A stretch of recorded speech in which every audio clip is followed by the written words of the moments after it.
오랜만에 만났습니다. 예, 벌써 10여 년 전까지는 제가 사모의 뿔에도 참석하고 그랬는데 그동안에 학교 뭐 교회 그래가지고 전혀 사모님들과 만날 기회가 없었는데 이번에 그 창조 그룹을 통해서 기회를 주셔서 아주 감사해요. 오늘 제가 좀 마지막 끄트머리에 들어왔는데 들어와서 우리 교수님이 그 설명을 들어보니까 내가 그냥 축도하고 가도 될 것 같아. 아주 과학적으로 잘 증명을 했기 때문에 제가 이제 어렸을 때 국민학교를 초등학교를 졸업하고 이제 중학교 입학시험 치러 갔거든요. 근데 거기는 평양이에요. 1950년대, 50년, 6.25 때죠. 그 이제 초등학교를 졸업하고 평양 제19인민학교를 졸업하고는 평양 제10중학교에 입학시험을 치러 갔어요. 갔더니 선생님이 5명이 이렇게 앉아있고 그 앞에 책상이 이렇게 긴 책상인데 그 책상에 이런 종이들이 쭉 놓여 있어요. 그 책상 위에. 그럼 이제 거기 또 책상이 또 3개가 있어가지고 세 학생이 들어와서 그 주 앞에 있는 종이 하나씩을 집어요. 그게 이제 질문이에요. 질문서. 그러면 자기가 선택한 질문이 3개가 있는데 그 3개를 가지고 이런 종이에다가 답을 이제 석장을 씁니다. 종이 석장에다가 하나씩 답을 써서 그리고는 그 답을 쓴 걸 가지고 5명의 선생님 앞에 가서 이걸 들고는 똑바로 이렇게 서서 이제 읽는 거예요. 그게 이제 시험인데 답 쓴 것도 보고 읽는 태도도 보고 뭐 이런 걸 다 보면서 선생님이 채점을 해서 합격 불합격 하는 거예요. 근데 내가 그 질문을 딱 받아보니까 질문이 3개가 있는데 2개는 무슨 질문인지 기억이 지금 안 나요. 하도 오래돼서. 하나만 기억이 나요. 찰스 다윈의 진화론을 통한 인류 시작을 설명하라. 이 진화론을 설명을 하려는 거예요. 뭐 그때는 공산주의 학교니까 공산주의 학교에서 진화론을 가르치는 뻔하죠. 그래서 그 진화론을 쓰려는 거예요. 그래서 이 학교를 입학하려면 진화론을 써야 되는데 내가 가만히 쓰려고 생각을 하니까 누가 날 쳐다보는 것 같더라고. 누가 쳐다볼 것 같아요? 하나님이 쳐다보죠. 그래서 입학을 하려면 진화론 뭐 다윈이 어떻게 하고 뭐 어떻게 하고 이렇게 쭉 써야 돼. 배운 대로 써야 되는데 그걸 쓰면 그건 낙제죠. 중학교 못 가는 거예요. 중학교를 가야 되는데 질문은 진화론이고 이걸 어떻게 하나 말이지. 아주 고민이 됐어요. 그래서 그래도 학교 가야지. 그리고 찰스 다윈의 뭐 종의 기원이야 쭉 쓰려고 하다 보니까 또 누가 쳐다보잖아요. 그래서 태초에 하나님이 천지를 창조하시고 땅이 공허하고 뭐 어쩌고 저쩌고 첫째 날, 둘째 날에서 여섯 날 아담과 하와를 창조했다. 그렇게 해서 다 썼어요.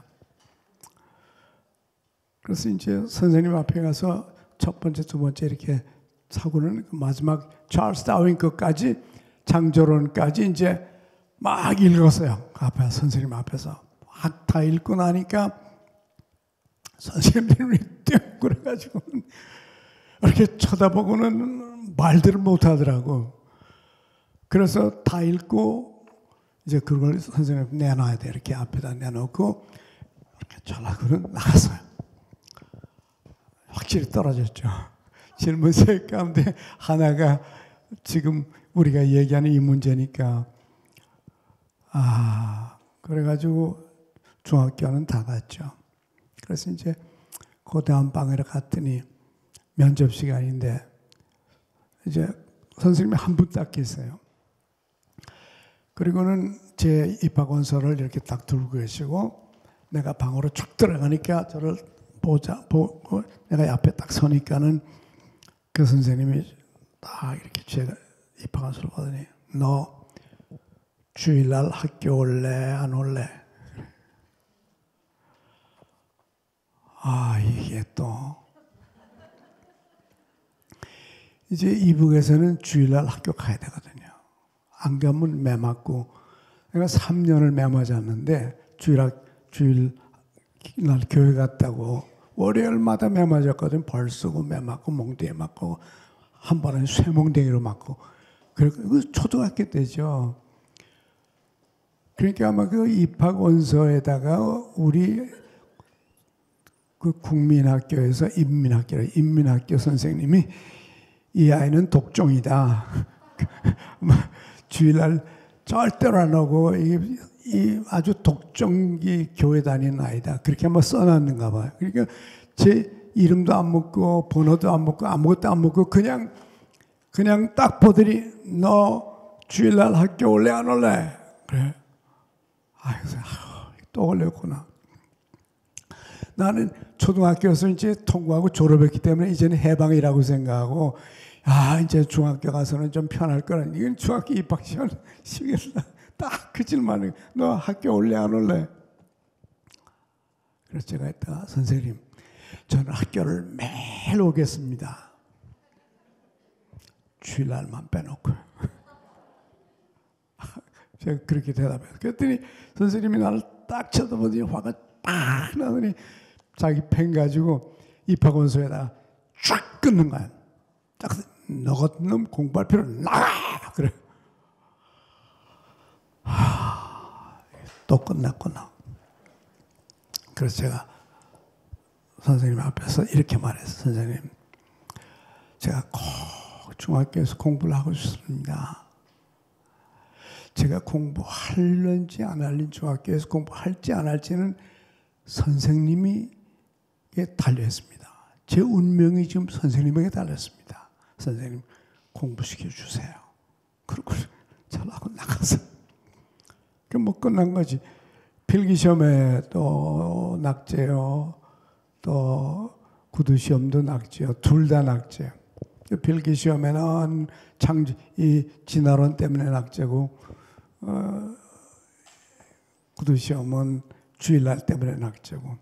그러니까 이중 낙제, 확실한 낙제죠. 그래서 이제 학교 마치고는 집에 가서 중학교 갈 생각도 안 하고 그냥 있었어. 근데 발표 날 됐는데 내 동네 친구가 날 보고 가자는 거야. 발표를 보러 가셨어. 나는 볼 필요 없어. 난 안 갈래. 그러니까 가자. 싫어. 뭐 가봤자 뻔한 거 아니? 그래 그 친구가 나 동무 좀 해달라고. 나 혼자 그 먼 데까지 어떻게 가냐고 같이 가달라고. 그래서 할 수 없이 제가 동무해 주려고 따라갔어요. 그래서 학교를 갔더니 이제 번호가 쫙 붙어 있는데 뭐 학생 부모도 오고 아이들도 오고 와서 그 번호를 찾느라고. 근데 뭐 우는 아이도 있고 웃는 아이도 있고. 나는 내 번호 보러 안 갔어요. 나는 내 친구 번호 찾으러 갔지.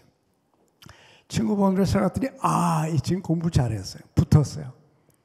그래서 또 내 친구는 자기 번호로 가지 않고 내 번호로 찾으러 간 거야. 그래서 막 나한테 뛰어더니 야, 너 붙었어. 그래서 아니야. 붙었을 리가 없어. 붙었대. 그래서 그거 어떻게 붙냐? 난 떨어진 게 분명한데. 너 붙었다고 끌고 가요. 가서 왔더니 그 번호가 있는데 저거 내 번호잖아. 아닐 거야 저거. 그래서 아니라고 그랬어요. 내가 보낼 수가 없죠. 그게 붙을 리가 없는 건데. 근데 아무리 봐도 그 제 번호인 거예요. 아무리 봐도 내 번호야. 그래서 저건 분명히 뭐 실수가 있다. 그랬더니 그 밑에다가 합격자들은 오후 3시까지 도장을 갖고 운동장에 모이라 그래요. 그래서 집에 가서 도장 가지고 불안해가지고는 저게 분명히 헛걸음이지. 갔더니 이제 아이들이 쭉 모였는데 선생님이 올라오더니 이제부터 이름 부르는 사람 여기 와서 도장 찍으래. 그러더니 쭉 부르면 내 이름을 딱 부르는 거예요. 김상복 나와서 도장 찍으라고. 가서 보니까 그 분명히 내 이름이 있어요. 그 도장 찍었죠. 도장 찍었더니 쌀 배급을 주더라고요. 쌀 2말, 잡곡 1말하고 쌀 1말하고. 그때 6.25 전쟁 때 뭐 먹을 게 있나요? 먹을 게 없는데 이 공립학교에 입학했다고 해서 쌀 2말을, 이 곡식을 2말 주는 거예요. 쌀 1말하고. 그것도 뭐 그때 값이 얼마인지 기억이 안 나는데 한 말에 한 뭐 200원, 250원 그럴 때인데 나는 30원이에요. 한 말에 10분의 1 정도로 쌀 2말 따서 우리 가족 먹여 살렸어요. 어릴 때부터. 예? 근데 어떻게 해서 합격은 난 지금도 몰라요. 어떻게 된 건지 몰라요. 그래서 저는 어릴 때부터 진화론 때문에 고생을 할 뻔한 경험이 있어요. 그런데 그 어릴 때지만은 성경을 믿었거든요. 난 그때 교회 다녔으니까 성경을 믿었는데 이제 남쪽에 피난 와가지고 대학을 중고등학교 뭐 대학을 다 다녔는데 대학을 졸업하고 나니까 참 고민인 거예요. 자, 이 대학생이 요새 같은 시대에 과학이 발달한 시대에 아담이 930세 살았다. 그 말을 내가 믿어야 되니까 이게 보통 문제가 아니에요. 무두셀러가 967세인가 뭐 9세인가 거의 1000년을 살았다고 그걸 내가 현대 지성인이 그것도 지금도 서울대학 가기 어렵지만은 나는 그때 서울대학생인데 이 서울대학에 다닌다는 지성인이 이 아담과 무두셀라와 뭐 이분들이 그렇게 오래오래 뭐 거의 1000년씩 살았다. 참 창피한 거예요. 너무너무 창피한 거예요.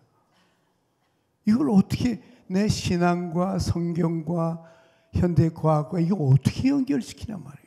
그러니까 저 성경은 성경이고 과학은 과학이고 그냥 그런 말을 안 하고 그런 말을 입에 띄지도 않고 누가 물어보면 난 몰라 그죠. 그러고 넘어가야지. 이게 도무지 현대인으로서 이게 뭐 900년 살았다, 800년 살았다, 600년, 400년, 200년 살았다.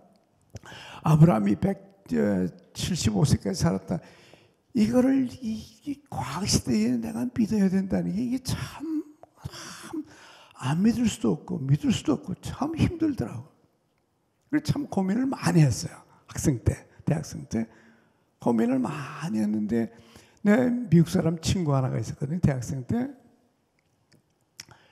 친구 하나 있는데 이 친구가 하루는 나한테 자기가 그 8군 군대 라이브러리 도서관에서 빌렸다고 그러면서 요만한 책 하나를 날 보고 읽으라고 갖다 줘요. 그래 보니까 Bible and Science, 성경과 과학이라는 그런 책이 Bible and Science, 뭐 한 200페이지 될까, 뭐 250페이지 될까. Bible and 성경과 과학이라는 그런 책이에요. 그래서 내가 눈에 번쩍 떠가지고는 그것 때문에 지금 내가 고민하고 있는데, 그 보니까 이 저자가 보통 사람이 아니라는 거. 이 사람이 이 과학 공부를 해서 박사학위를 받은 사람이요. 이 사람은 하이드롤릭스라고 물을 연구하는 사람이요. 라이스 대학교의 교수요. 그 학과 과장이요. 이런 교수님께서 과학을 공부해서 박사학위를 받은 교수님께서 썼는데 이분이 성경을 그대로 믿는 거예요. 그리고 그 성경의 얘기를 과학적으로 하나씩 설명을 해가는데 전하고 처음이죠. 그때까지 아무도 그 성경 얘기를 과학적으로 이렇게 역사적으로 설명해내는 사람이 없고 그냥 믿어 그랬지. 예? 하나님의 말씀이야 믿어.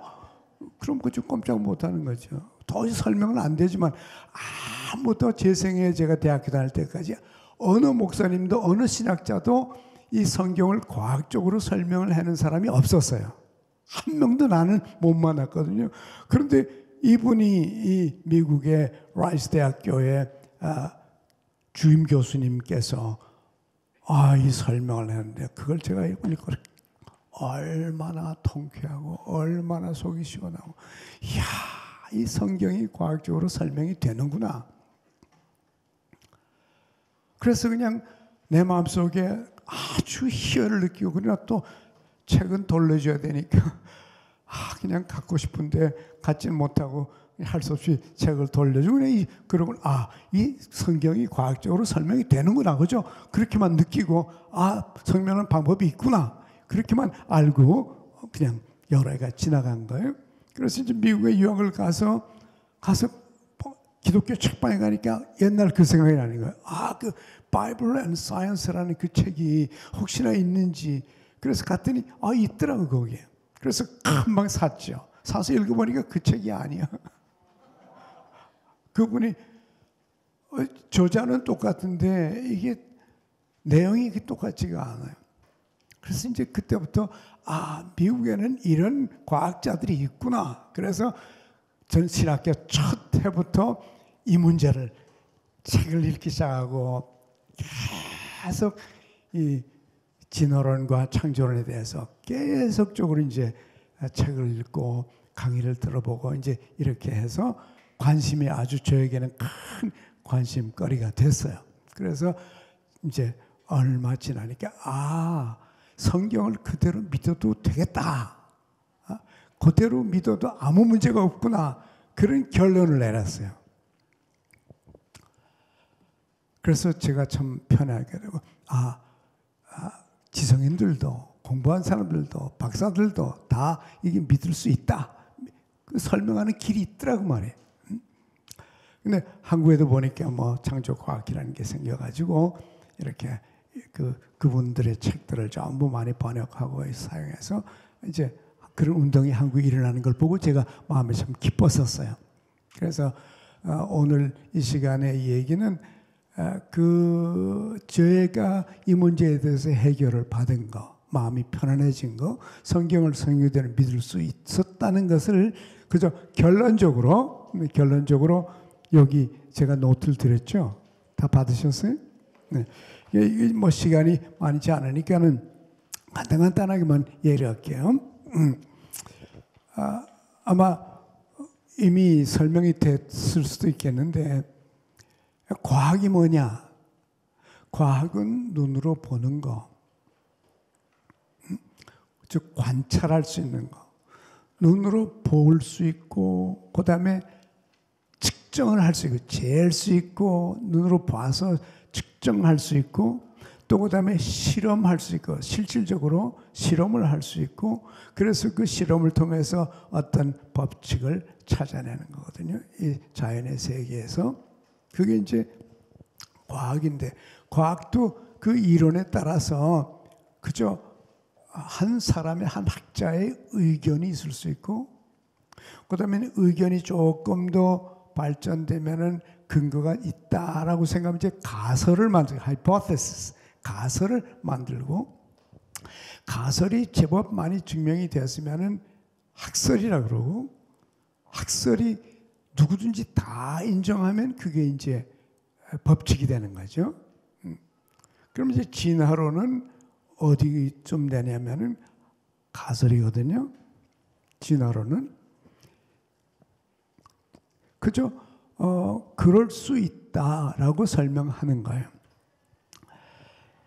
근데 과학은 그 연역적 방법을 쓰는, 즉 다시 말하면은 어떻게 하냐면 어떤 가설을 만들어 놓고 예를 들어서 뭐 자연적으로 우주가 생겼고 또 그래서 뭐 이렇게 단세포에서부터 이렇게 해서 발전을 해가지고 계속 지나고 있다. 다윈이 말한 거죠. 하나의 하이포테시스예요. 그게 가설인데 그걸 증명하기 위해서 여러 가지 재료를 계속 모아가지고 그 재료를 모아서 보니까 거기서 어떤 결론이 났다. 이제 이렇게 하는 거예요. 근데 가만히 진화론과 우리 성경을 보니까 창조론은 성경에 근거한 거잖아요. 그죠? 마지막 가서 제 결정은 뭐냐면은 확실하지 않은 무슨 gravity, law of gravity, 인력의 법칙 같은 거 이런 건 확실하니까 받아들일 수 있는데 진화론처럼 불확실한 하나의 가설과 이론에 불과한 것과 하나님의 말씀과를 놓고 둘 중에 선택을 해야 되는 경우가 되니까 저에게는 그렇게 어렵진 않아요. 내가 중학생 때부터 중학교 입학시험에서부터 창조와 진화를 놓고서 창조를 선택해서 떨어질 뻔했으니까 했으니까 뭐 그걸 선택하는 건 별로 그렇게 어렵지 않아서 나는 예수님을 선택하면 되거든요. 다윈을 선택할지 예수님을 선택할지 진화론 과학자들을 선택할지 하나님의 말씀을 선택할지 그러니까 저는 뭐 선택이 쉬워요. 단지 이게 어떻게 설명이 되냐 그게 문제지. 선택하는 거는 뭐 내가 찰스 다윈 날 위해서 십자가에 죽었나 뭐. 내가 왜 다윈 때문에 내 영생을 위태롭게 할 리가 없죠. 예수님이. 그래서 저는 여기다가 간단하게 써놨습니다만은 예수님의 성경관, 즉 예수님은 성경의 영감과 권위를 인정하셨어요.